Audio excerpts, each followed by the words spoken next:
Hola compañeros, bienvenidos a un nuevo video y en este nuevo video vamos a ver la función del cortisol. Ya vimos la parte de la función de la aldosterona, ahora vamos a ver la función del cortisol. Hay que recordar que el cortisol se sintetiza en la zona fascicular, a diferencia de el mineralocorticoide aldosterona que se sintetiza en la zona glomerulosa de la glándula suprarrenal, que es el tema general que estamos viendo, ¿no? Las hormonas córtico-suprarrenales. Entonces vamos a comenzar con el cortisol, el famoso cortisol.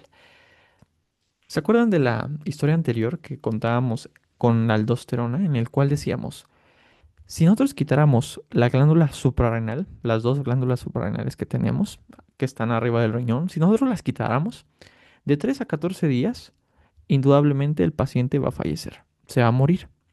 Pero si nosotros inyectáramos o le diéramos un tratamiento intensivo con solución salina o con inyección de mineralocorticoides, el paciente puede vivir, no se va a morir.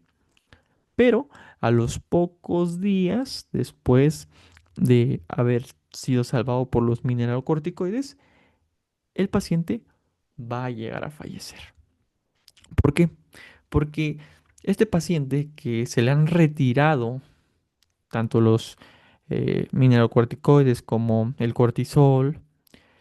Aquí el mineralocorticoide ya fue repuesto, ¿no? Pero el cortisol no.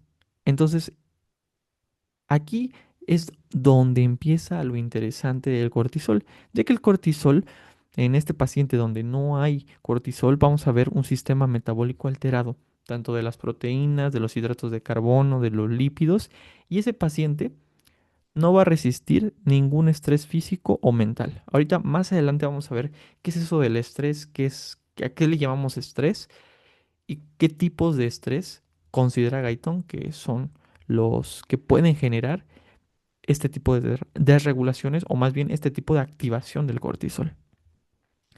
Esos pacientes que ya no tienen glándula suprarrenal también son muy dados a que se enfermen de cualquier cosita, una gripita, algo muy pequeño, una infección muy pequeña, que para nosotros a lo mejor pasa desapercibida, para estos pacientes que no tienen cortisol en la sangre, puede ser la muerte.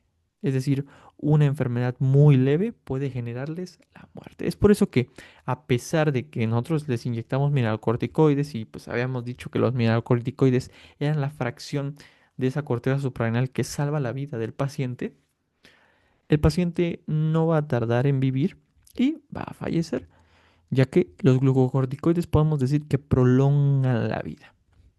Le dan las herramientas o le dan la energía al cuerpo para sobrellevar en momentos como de estrés o de infecciones la vida.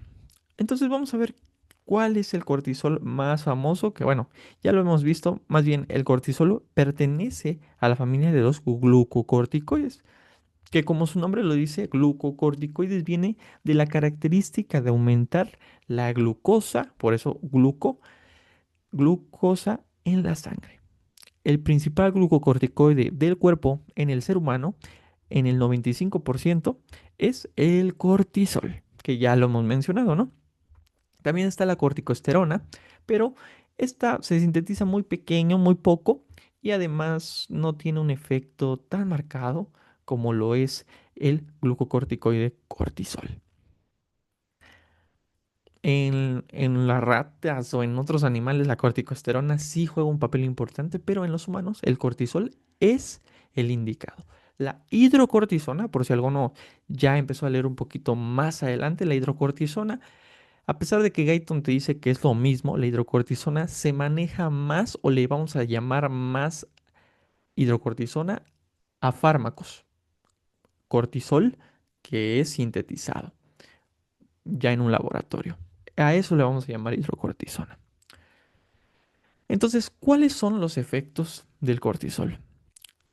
Esta clase se va a dividir en cuatro funciones principales.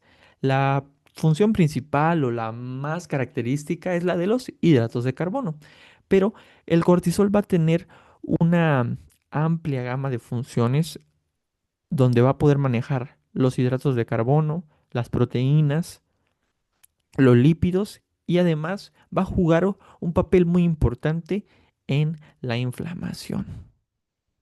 Vamos a comenzar con los hidratos de carbono. En los hidratos de carbono, la característica principal es que va a estimular la gluconeogénesis. Cuando empezamos a ver niveles elevados de cortisol, o bueno, cuando se empieza a ver cortisol en sangre, la estimulación de la gluconeogénesis, es decir, la síntesis de glucosa a partir de aminoácidos o lípidos, va a aumentar de un 4 a 10 veces la síntesis de esta glucosa. Pero obviamente a partir, como les decía nuevamente, de aminoácidos o lípidos. ¿Y esto cómo lo hace el cortisol? El cortisol, vamos a también enfocarnos o recordar un poco que el cortisol como tal es lipofílico. Puede pasar las membranas, no necesita un receptor.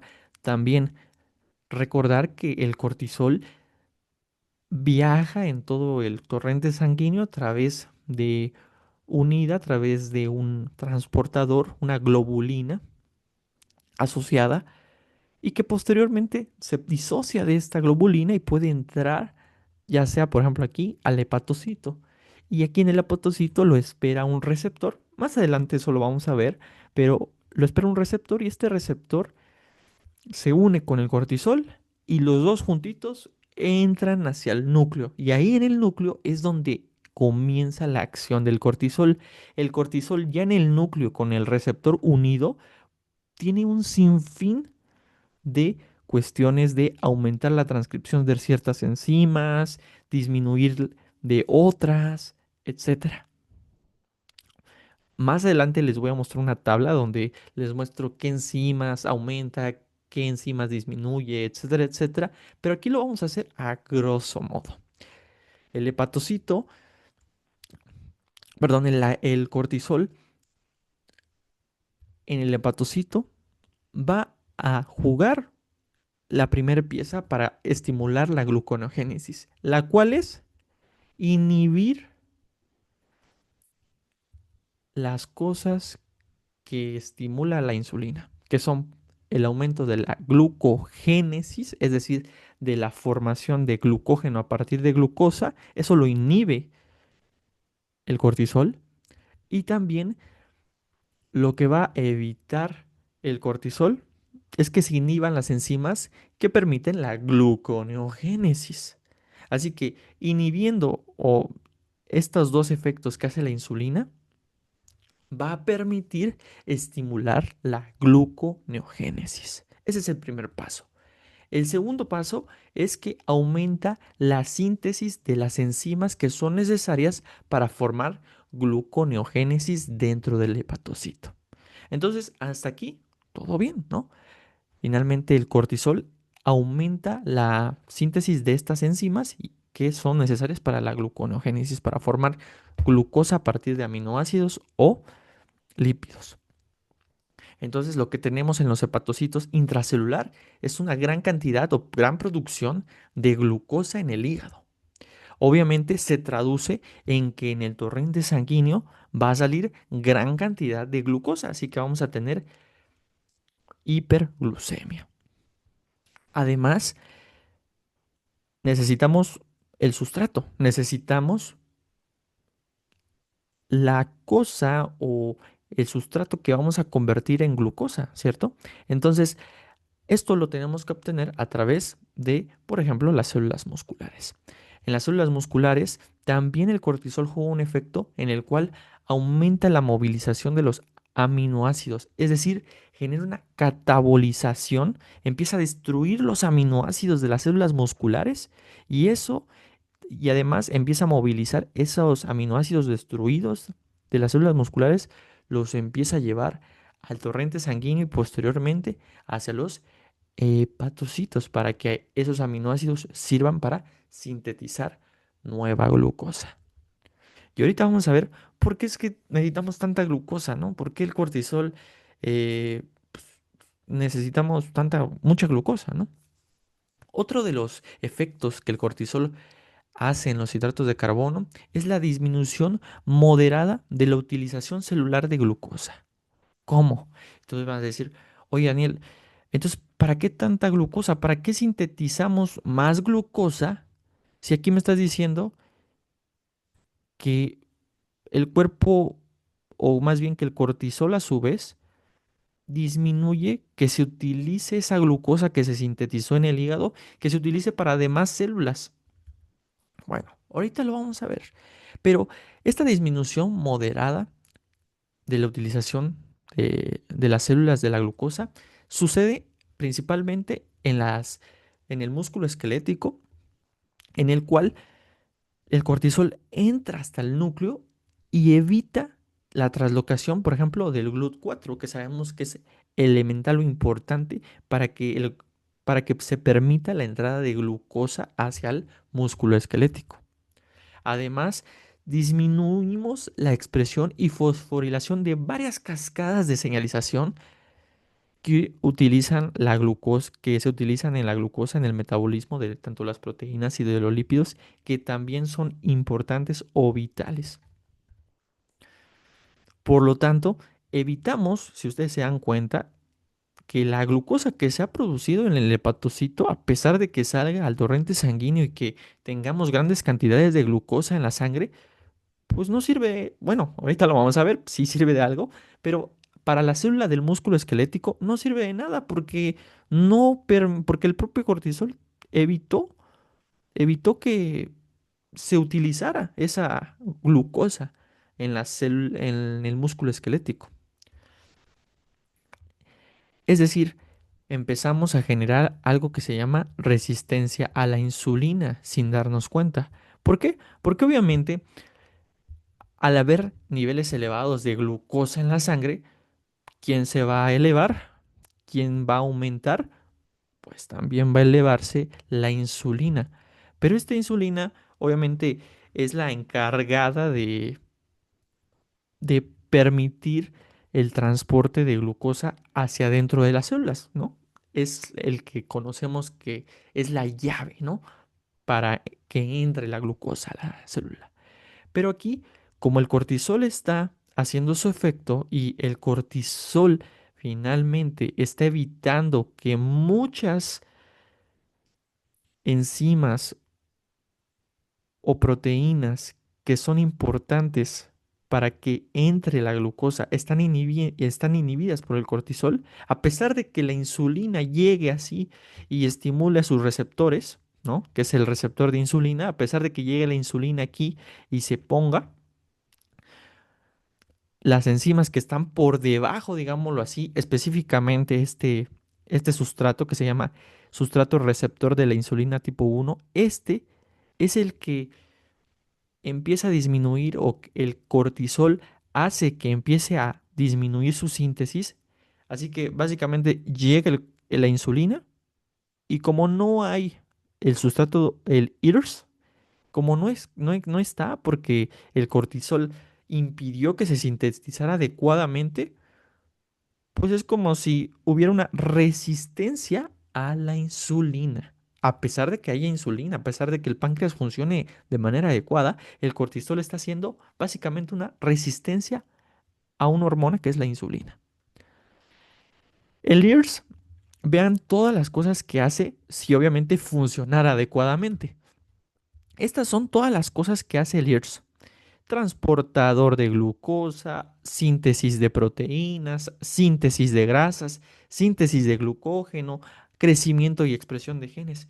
Pero esto, cuando el cortisol está activado, cuando está en la sangre, esto no sucede, compañeros. No hay síntesis de proteínas, no hay síntesis de grasas, y entonces sucede todo lo contrario, como lo vamos a ver más adelante.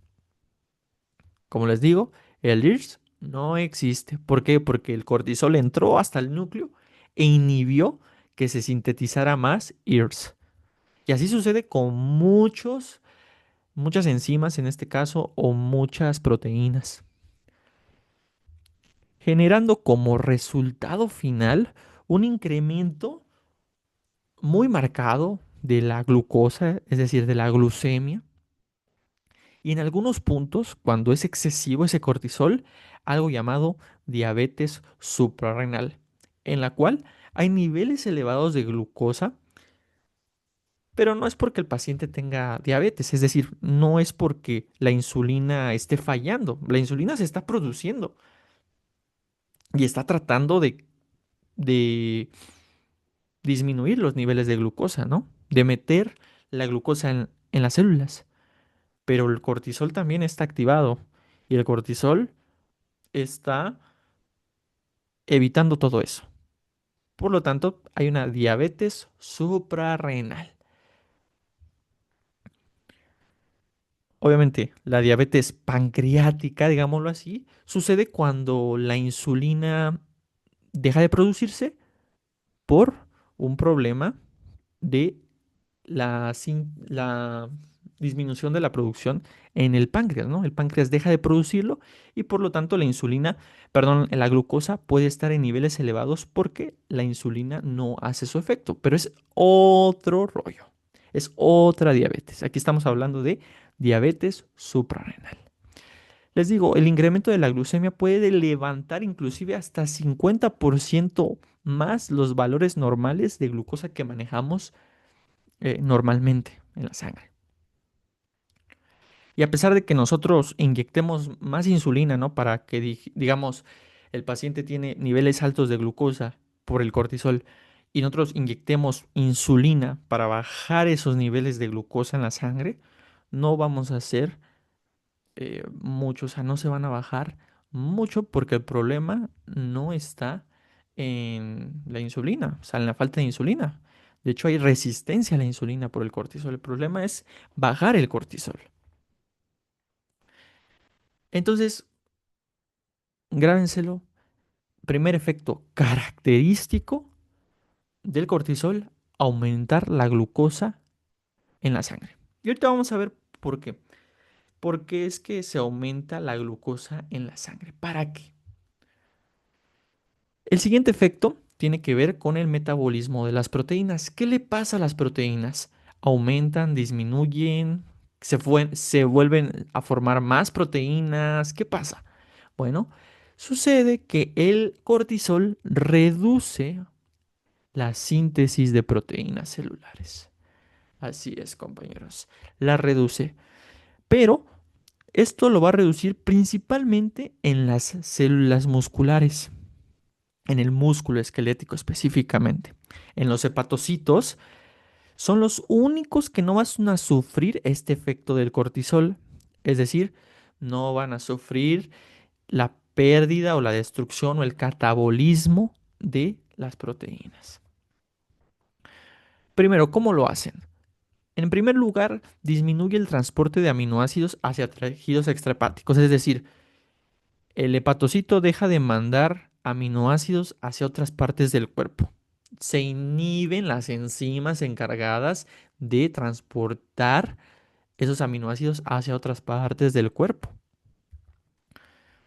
Eso lo evita. ¿Y qué pasa de parte de las células o de los tejidos extrahepáticos, como son las células musculares o los linfocitos, por ejemplo? Pues ahí, en las células musculares, en los linfocitos, disminuye la formación de ARN y de síntesis de proteínas.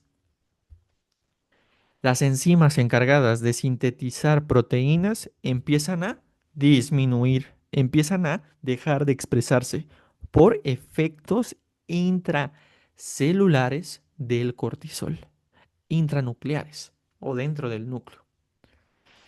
En exceso puede llegar a tanto exceso el cortisol, la función del cortisol, que en exceso las funciones, por ejemplo, de los linfocitos pueden disminuir a tal grado que, que la función inmunitaria de todo el cuerpo empieza a decaer. Y eso lo vamos a ver un poquito más adelante.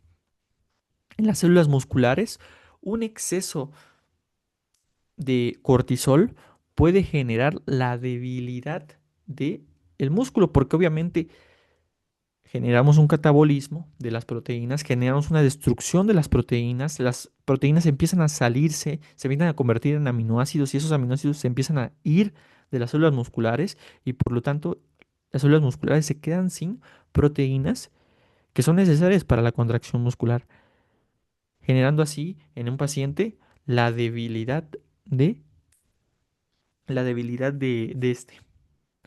Obviamente hablando de un exceso de cortisol en la sangre. ¿Qué más hacen en el metabolismo de las proteínas? Ya vimos que disminuye la síntesis de proteínas a nivel extrahepático, ya lo vimos, pero también aumenta las proteínas en el hígado y en el plasma. Obviamente, principalmente porque en los hepatocitos sucede lo contrario que en los tejidos extrahepáticos. Aquí en los hepatocitos dice, bueno, pues los aminoácidos que finalmente estoy teniendo o que estoy recibiendo, porque miren, las células extrahepáticas lo que hacen es, como les decía, aumentar el catabolismo proteico. Y ese catabolismo proteico, los aminoácidos que se empiezan a destruir en las células extrahepáticas empiezan a viajar hacia el hepatocito y empiezan a llegar al hepatocito. Y aquí el hepatocito pues dice, bueno, hay muchos aminoácidos, ¿qué vamos a hacer con ellos? Unos, como ustedes aquí lo pueden ver, aumentamos la síntesis de proteínas, ojo, pero solamente en los hepatocitos, porque si ustedes se dan cuenta, en las células musculares, en los linfocitos, en las células extrahepáticas, no está sucediendo un aumento en la síntesis de proteínas, sino que es al contrario, un catabolismo. Como ustedes también lo ven, aumenta el transporte entonces de aminoácidos hacia el hígado. Todos los aminoácidos se van hacia el hígado, hacia el hígado y hacia el hígado. Por lo tanto, obviamente aumenta las proteínas plasmáticas que podemos observar en el torrente sanguíneo. Como resultado final, cuando llegan grandes cantidades de aminoácidos al hepatocito o al hígado en general, podemos observar un aumento en la tasa de desaminación de los aminoácidos. ¿Para qué? Obviamente, para utilizar a los aminoácidos hay que recordar un poco de química, bioquímica, en la cual para nosotros obtener energía de los aminoácidos, necesitamos desaminarlos, quitarle su grupo amino. Por lo tanto, aumenta la tasa de desaminación de estos aminoácidos para obtener energía de esos aminoácidos y también para obtener glucosa de esos aminoácidos posteriormente. Aumenta la síntesis hepática proteica principalmente y la síntesis hepática proteica plasmática. ¿Por qué? Porque obviamente las enzimas que están necesitándose para, por ejemplo, sintetizar nueva glucosa, es decir, que están envueltas en la gluconeogénesis, obviamente son proteínas al final de cuentas. Entonces, todos esos aminoácidos que se están recolectando de todo el cuerpo y que están llegando al hepatocito, están sirviendo tanto para hacer síntesis hepática proteica, tanto estructural para el hepatocito, pero también enzimático, inclusive para hacer síntesis hepática proteica del plasma, plasmáticas, globulinas, albúmina, etcétera. Además, como les decía, implicados estos aminoácidos para formar gluconeogénesis a partir de los aminoácidos o inclusive utilizar esos aminoácidos para formar enzimas implicadas en la gluconeogénesis. Así que aquí el hepatocito o el hígado en general es el que está ganando con el cortisol, si ustedes se dan cuenta. Es el que más está recibiendo energía y está generando muchísima energía y muchísima glucosa. Pero ¿a dónde va esa glucosa? O sea, ¿por qué tanta energía? Vamos a seguir viendo el video y les voy diciendo más adelante. ¿Qué pasa con las grasas, con el metabolismo de las grasas? En el metabolismo de las grasas podemos observar que cuando hay cortisol activo, hay un aumento de la movilización de las grasas. Pero ¿a dónde? ¿A dónde van esas, o sea, dónde se mueven? Obviamente hay que entender que las grasas, principalmente los ácidos grasos, los triglicéridos, están en los adipocitos, ¿no? Pero estos adipocitos empiezan a desprender ácidos grasos si no tienen algo elemental que parte o que se crea a partir de la glucosa, que es el alfa-glicerato fosfato. El alfa-glicerato fosfato es una parte elemental que se forma a partir de glucosa.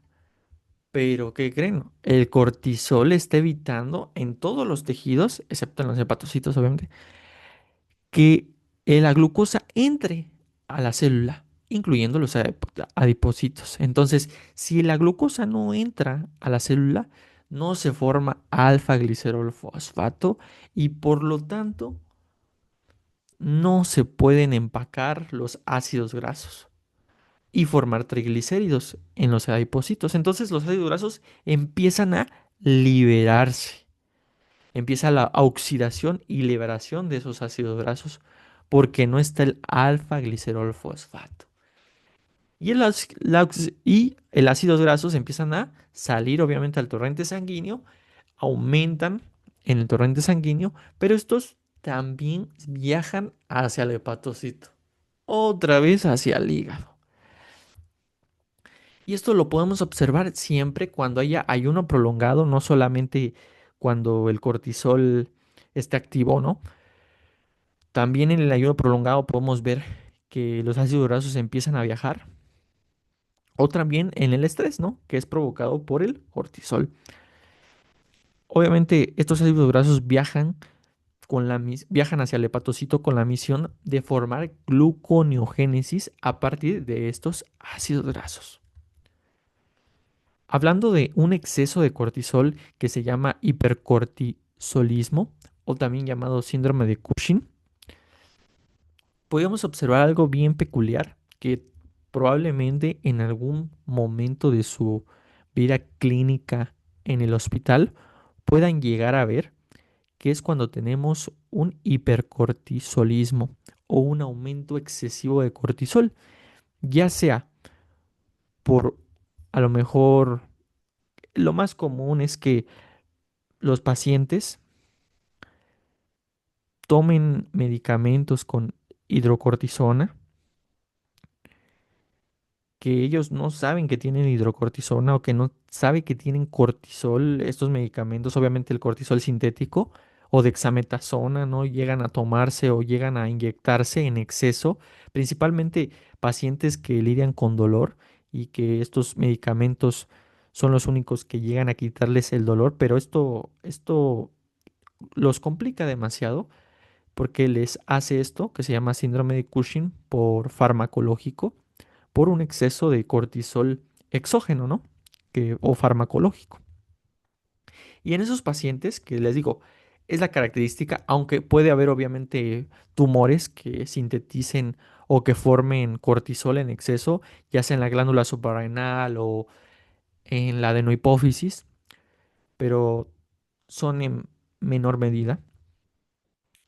La característica de todos estos es que el exceso de cortisol en la sangre genera que los adipocitos empiecen a liberar muchísimos ácidos grasos hacia el torrente sanguíneo y estos ácidos grasos, el exceso obviamente le llegan al hepatocito, claro, pero el exceso que no le llega al hepatocito o que ya no le puede llegar, empieza a acumularse en algunos otros sitios, principalmente característicamente en el tórax y la cabeza.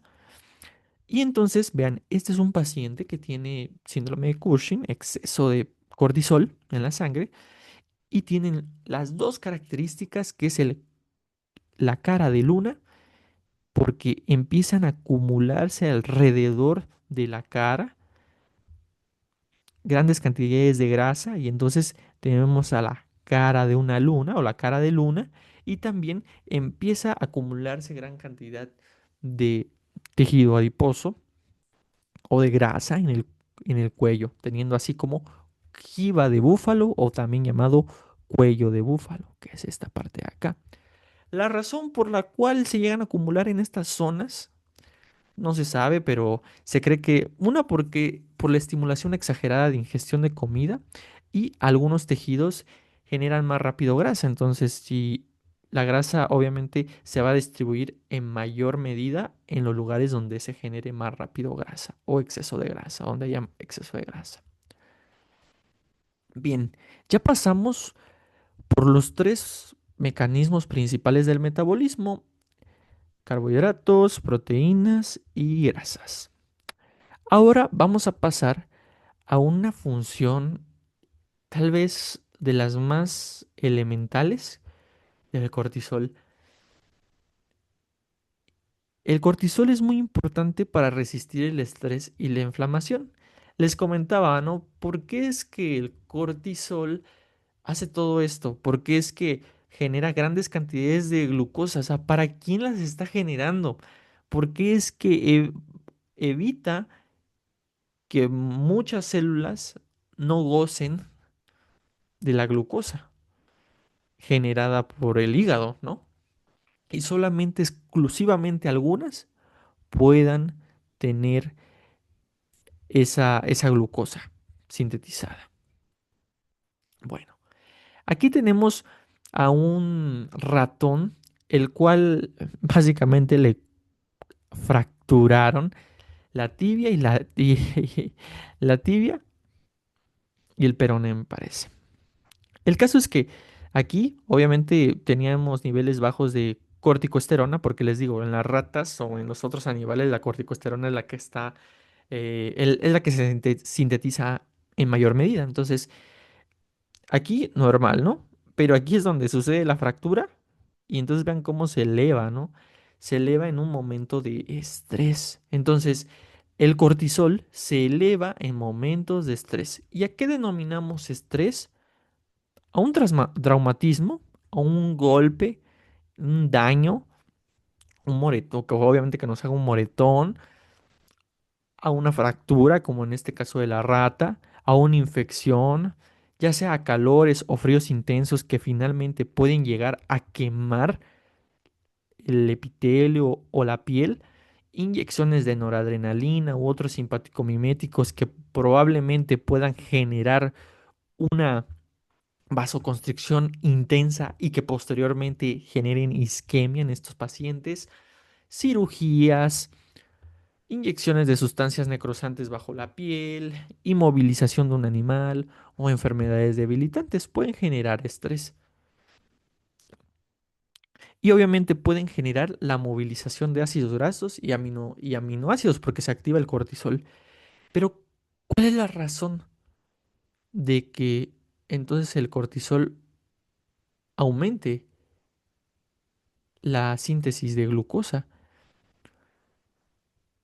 Porque el uso inmediato o el uso que le da el cortisol es porque va a empezar a generar mayor energía a través de la glucosa, obviamente, y también síntesis de compuestos elementales como proteínas esenciales como purinas, pirimidinas, fosfatos de creatinina. Todo esto lo está sintetizando, todo esto que estamos hablando, lo sintetiza en el hígado. Y posteriormente estas sustancias o estos compuestos elementales y vitales se mandan directamente al lugar donde está sucediendo el estrés o el traumatismo. Por ejemplo, si se necesita, supongamos, energía, glucosa, ¿no? Que es finalmente lo que se necesita, lo que necesita la célula para, por ejemplo, restaurar en una fractura o cicatrizar en algún lugar del cuerpo, pues se manda toda la glucosa ahí. Se mandan todos estos compuestos o estas proteínas esenciales que se sintetizaron en el hígado. Si, por ejemplo, estamos ante un estrés psicológico en el cual, por ejemplo, tenemos un examen o ahorita estamos presentando una diapositiva, una exposición, los niveles de cortisol se elevan, hay glucosa, hay mayor cantidad de glucosa. ¿Y a dónde creen que se va? Si es algún estrés psicológico, exactamente, se va hacia el cerebro. toda la glucosa se va hacia el encéfalo. Y como el encéfalo, el cerebro principalmente, no necesita, bueno, o sea, sí hay transportadores, sí hay GLUTs, pero esos GLUTs pues no están inhibidos, no tienen esa, no están inhibidos por el cortisol, vamos a llamarlo así. Entonces, la glucosa entra fácilmente tanto en el tejido del cerebro como en el corazón. Entonces, puede generar o puede ayudar el cortisol finalmente a que los tejidos que están dañados o que están siendo dañados sobrevivan o mejoren. Ahí es donde va todo lo que se está sintetizando en el hígado, se va hacia los lugares que están sufriendo estrés. Por eso, compañeros, es lo que hace el cortisol. No es porque le caiga bien el hígado, sino porque el hígado es el necesario para sintetizar la cantidad adecuada de glucosa que va a servir como energía para los lugares que están sufriendo estrés en el cuerpo. Y vamos a abundar en un tema que precisamente el paciente puede tener estrés, que son el proceso de inflamación. El proceso de inflamación puede surgir por diferentes motivos, pero los más característicos son un traumatismo o una infección bacteriana, ¿no? La ruptura de la barrera de la piel, por ejemplo, es un traumatismo, o la infección de una bacteria, una neumonía, infección de vías urinarias, cualquier infección que ustedes quieran imaginar, empieza a generar un proceso de inflamación. Y esta inflamación puede llegar a ser mucho más nociva, esta inflamación mucho más nociva que el propio traumatismo o enfermedad, como por ejemplo en la artritis reumatoide, que si ustedes se dan cuenta, estas enfermedades, como la artritis reumatoide, etcétera, etcétera, llegan a ser crónicas y la inflamación también llega a ser crónica. Por lo tanto, esa inflamación crónica hace que la inflamación llega a ser más nociva que la propia enfermedad. Vamos a revisar a grosso modo rápidamente la inflamación. Después del traumatismo o la infección bacteriana, después de que sucede, ya sea que los macrófagos que estén debajo del epitelio puedan detectar a las bacterias y las engullan y posteriormente empiecen a liberar sustancias proinflamatorias para llamar a más células, o el macrófago puede engullir a células muertas por el traumatismo y suceda lo mismo. Entonces, el primer punto es que los macrófagos liberan sustancias proinflamatorias a través de los lisosomas, ¿no? Estos se rompen y producen enzimas proteolíticas, bradicinina, histamina, leucotrienos, prostaglandinas, que finalmente generan un aumento en el flujo sanguíneo en esa zona específica donde está sucediendo la inflamación, que normalmente lo vemos en la piel, si sucede en la piel, como el eritema. Obviamente sucede un aumento de la permeabilidad capilar de los vasos del endotelio y también una coagulación del líquido tisular que se llega a salir de los vasos sanguíneos, generando así una característica que también vemos en la piel, si es que sucede en la piel, como edema sin fobia. Ese edema sin fobia es que básicamente ustedes presionan en el sitio de inflamación y la piel, en lugar de quedarse así como aplastada, se regresa a su mismo lugar. Eso es edema sin fobia.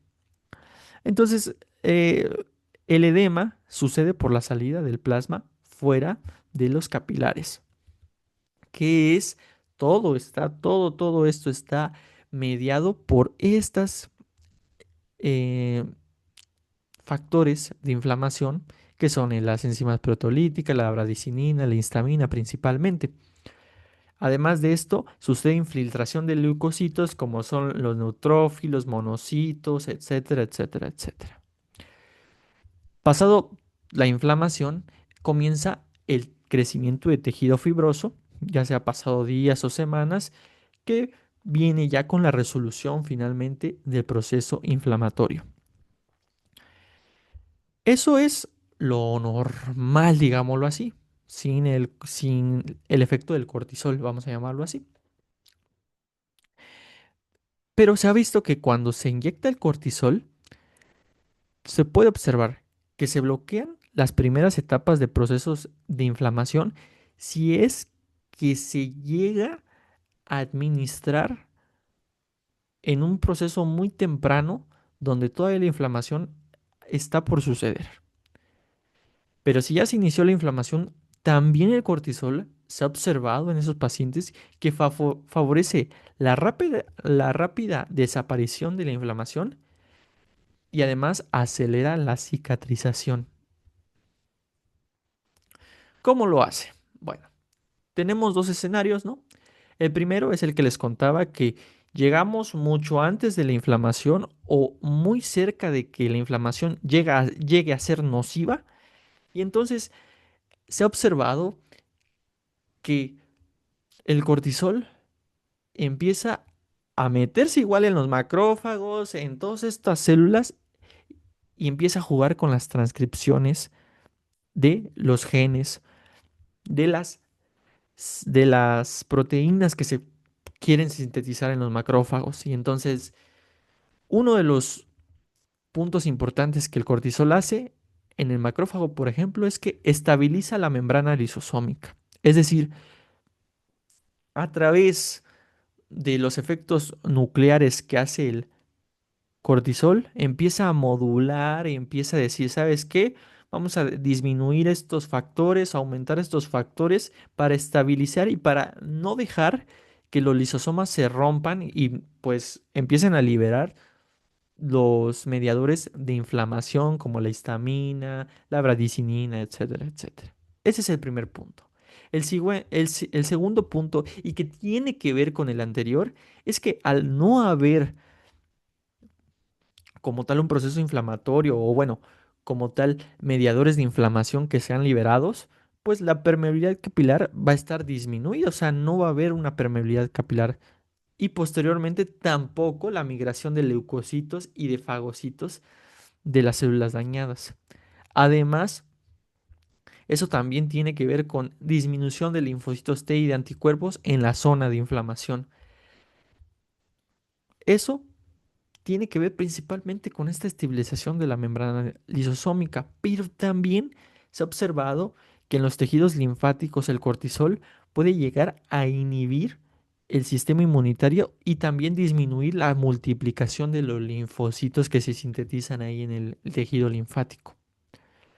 Además, disminuir la fiebre, ya que como no llegan a sintetizarse mediadores de inflamación, tampoco las interleucinas, una específica que es la interleucina 1, no llega a liberarse. Y esta interleucina 1 es muy elemental o muy importante en el cerebro para cambiar la temperatura del hipotálamo, que es el encargado de regular la temperatura y de que finalmente generar la fiebre. Entonces, si no se libera la interleucina o no se sintetiza finalmente, porque les digo, el cortisol tiene factores nucleares que tienen que ver con transcripciones genéticas, donde pueden decir, esto se sintetiza o esto de plano no se sintetiza. Pueden hacer que no se sintetice interleucina o algún factor que produzca interleucina 1 y entonces disminuir los niveles de esta y por lo tanto disminuir la fiebre. Esto, el cortisol, viéndolo de una manera cuando todavía la inflamación es muy temprana o no ha sido generada.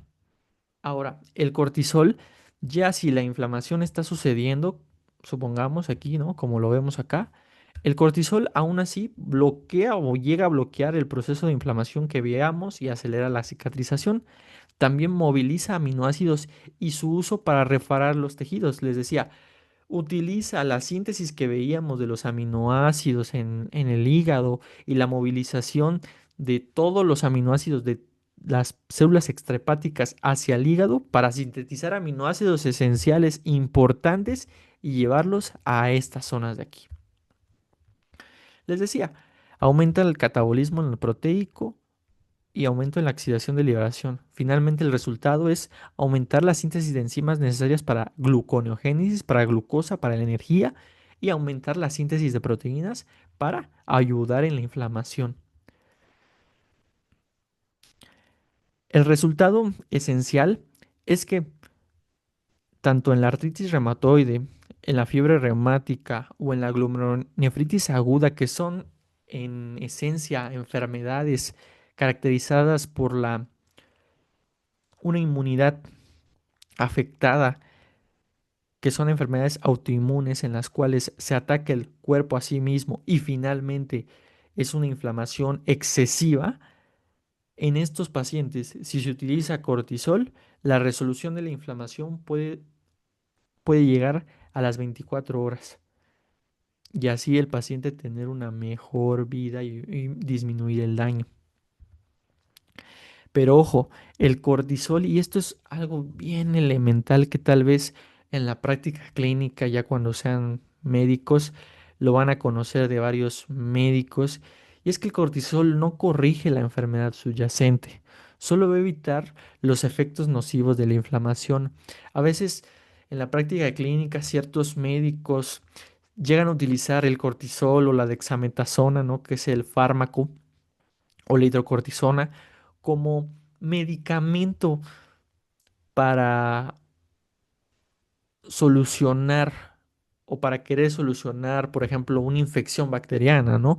Cuando lo elemental es darle un tratamiento adecuado, con un antibiograma adecuado, eh, un fármaco, un antibiótico para esa infección.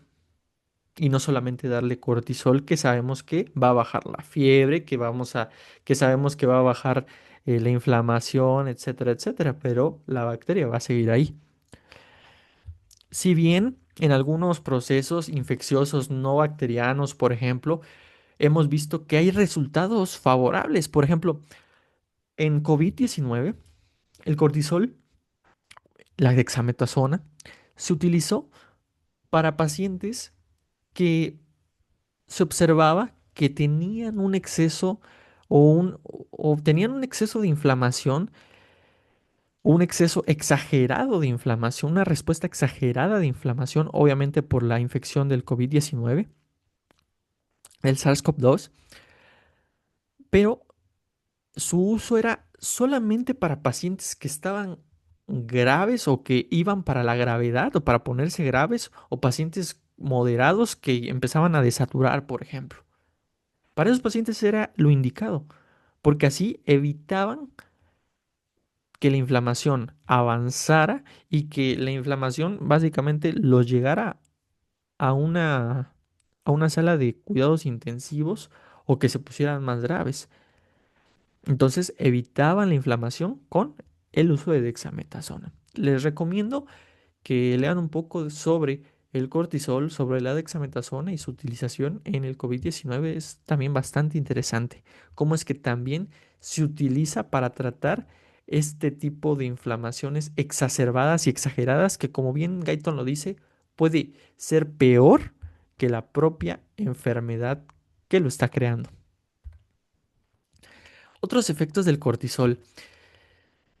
Si bien el cortisol, ojo, no se va a utilizar para una reacción alérgica, y eso es algo bien, bien importante. A veces se piensa que el cortisol, la hidrocortisona, puede llegar a ser muy importante, ¿no? En las reacciones alérgicas, pero es siempre y cuando en una inflamación secundaria y en datos, nuevamente, de anafilaxia, por ejemplo, en datos graves, donde la inflamación ha sido avanzado, donde la inflamación es exagerada. Hay que recordar brevemente cómo se da una reacción alérgica, ¿no? El alérgeno es detectado por las células dendríticas o por las células de vigilancia y estas son presentadas a los linfocitos T vírgenes. Estos linfocitos T vírgenes viajan al tejido linfático y se convierten en linfocitos TFH y estos FH lo presentan a los linfocitos B. Y estos linfocitos B generan células B o linfocitos B secretores de anticuerpos que generan anticuerpos específicos para estos alérgenos, ¿no? Y esa es la primoinfección, vamos a llamarlo así. Aquí, como tal, la reacción alérgica no sucede, simplemente ya hay un recordatorio que sucedió por este alérgeno. Cuando la persona a, se vuelve a exponer a este alérgeno, obviamente ya hay anticuerpos para ellos que los tienen los mastocitos y estos mastocitos van a ser los encargados de activarse cuando detecten un alérgeno por segunda ocasión, digámoslo así, generando mediadores de inflamación. Y es ahí en los mediadores de inflamación donde el cortisol puede generar una inhibición, ya que estos mediadores de inflamación en exceso pueden generar anafilaxia, una condición mortal que genera un broncoespasmo, genera un cierre de las vías respiratorias y puede fallecer el paciente. Entonces el cortisol inhibe estos sistemas, los mediadores de inflamación, de la anafilaxia, etcétera, etcétera, y evita la anafilaxia, pero es en casos muy contados en los cuales es como de profilaxis, ya que en situaciones de anafilaxia vamos a utilizar otro tipo de medicamentos si es que sucede un tipo de estos, que es como por ejemplo la adrenalina. Así que el cortisol o la hidrocortisona solamente podrían llegar a prevenir un efecto de anafilaxia.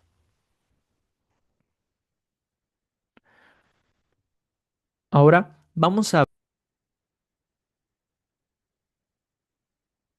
el efecto sobre las células sanguíneas. También se observa que el cortisol en exceso puede llegar a atrofiar los tejidos linfáticos, disminuir la producción de linfocitos T y anticuerpos, puede disminuir inclusive, esto no es en exceso, perdón, simplemente cuando se empieza a estimular el cortisol o cuando empieza a haber cortisol, puede haber disminución de eosinófilos, disminución de linfocitos T vírgenes y en exceso, cuando hay hipercortisolismo, criterios para el hipercortisolismo pueden ser eosinopenia y linfocitopenia en el paciente.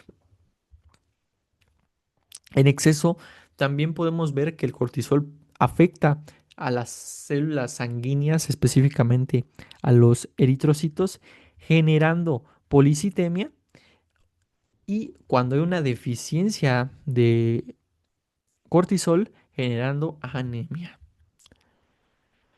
Todo esto, si se dan cuenta, el cortisol o la hidrocortisona genera disminución de la inmunidad y en exceso o de manera crónica el cortisol puede generar que un sistema inmune esté deprimido y que infecciones que antes habían sido tratadas por el cuerpo puedan reactivarse, como lo es en el caso de la tuberculosis, es decir, tener una infección fulminante por tuberculosis.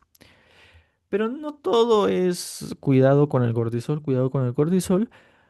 porque también el cortisol ayuda o se les da a pacientes, la hidrocortisona o la dexametasona se les da a los pacientes que han recibido un trasplante.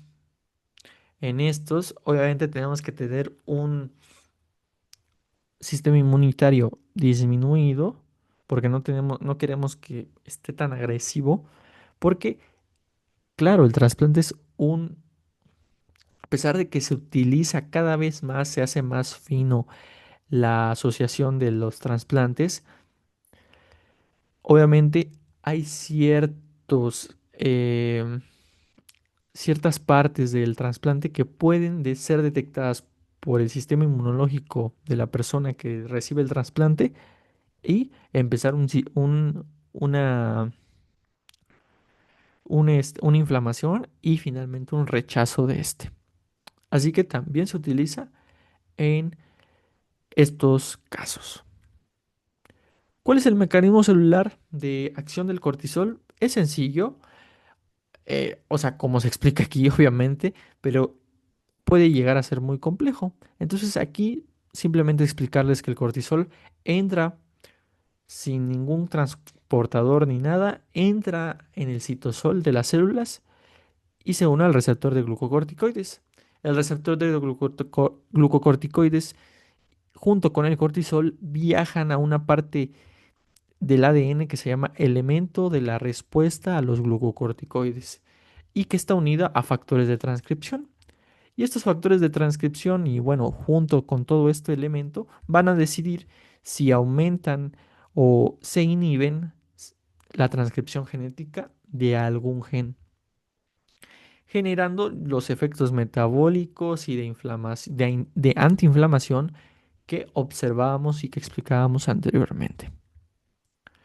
Estos efectos duran o empiezan a durar o empiezan a suceder de 45 a 60 minutos.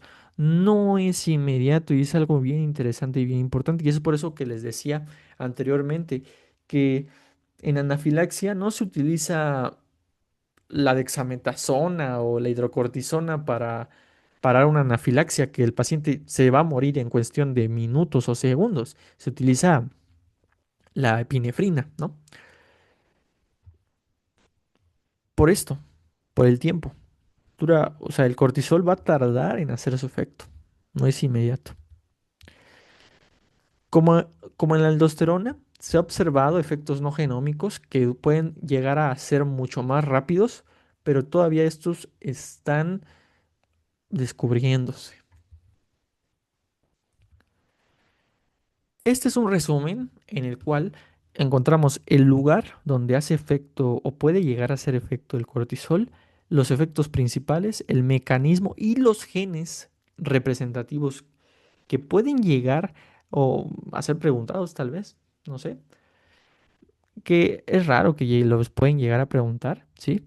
Pero son los genes que llega a sintetizar tanto o puede llegar a aumentar o a disminuir la expresión de estos genes, el cortisol, y los resultados clínicos típicos al hacer este mecanismo aquí. Por ejemplo, en el hígado ya sabemos, aumenta la glucosa, aumenta la exportación de triglicéridos, ¿no? Obviamente, si hay un exceso de glucosa, se empieza a generar glucógeno. El músculo esquelético, sabemos que es la lisis de los aminoácidos, ¿no?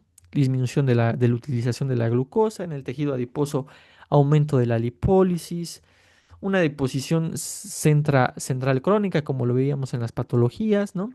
Y aquí en el riñón, como tal en el riñón, va a va a tener un resultado clínico típico aquí, como vemos, hipertensión, hipopotasemia, etcétera, si solamente no es activado, no es desactivado, perdón, por el 11 beta HC2.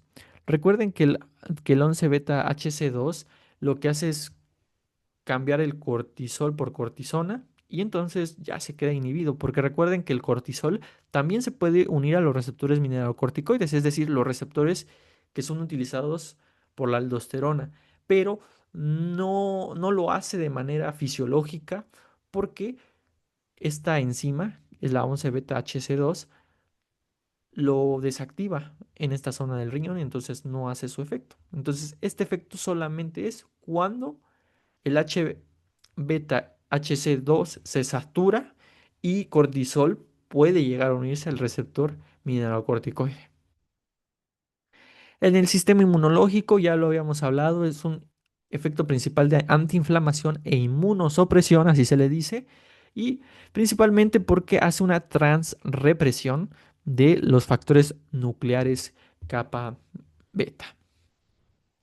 Cardiovascular, aquí mantiene el tono y reactivación vascular. Algo que no hemos hablado, bueno, que no hablamos, es que tiene un efecto en la síntesis de los receptores beta o de alfa que finalmente son utilizados por la adrenalina y la noradrenalina que permiten el tono muscular, perdón, el tono vascular.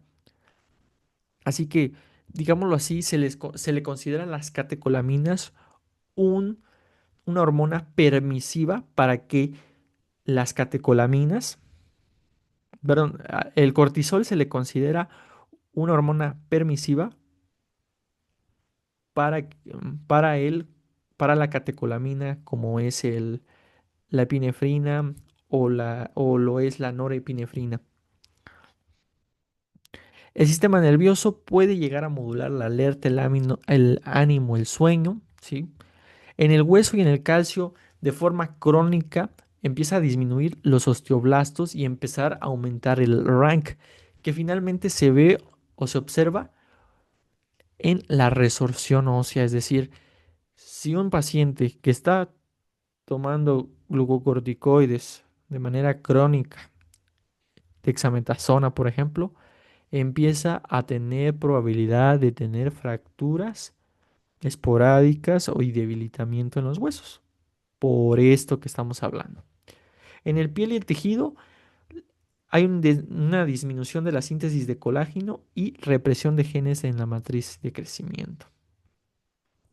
Y uno de los efectos más conocidos tal vez es el del pulmón fetal, en el cual aumenta la síntesis de proteínas surfactantes en los neumocitos para que estos produzcan surfactante adecuado y el paciente que tiene distrés respiratorio o síndrome de dificultad respiratoria neonatal tenga mejores probabilidades de vivir una vez que la paciente tenga el parto o la cesárea.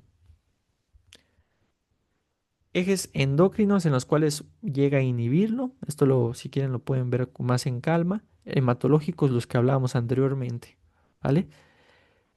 Compañeros, eso es todo por la clase de hoy. Espero que les haya gustado. Y nos vemos en la siguiente clase, donde veremos la regulación de este cortisol. Adiós.